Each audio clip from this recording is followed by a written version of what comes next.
Ayan, mag-isa tayo ng bawang and then sibuyas para sa ating adobong kangkong. Gisa lang natin. Ayan na, so ilagay na natin ang ating yakitori sauce. Ayan, naglalagay ako ng yakitori sauce.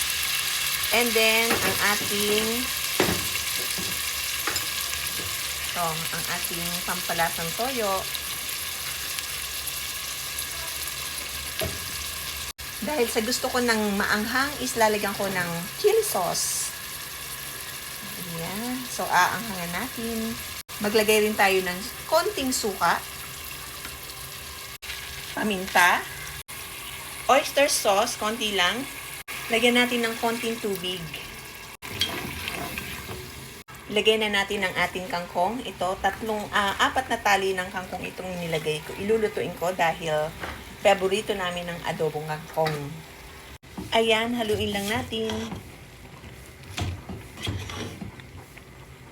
So, ayan na, malapit nang maluto ang ating adobong kangkong. Kainan na!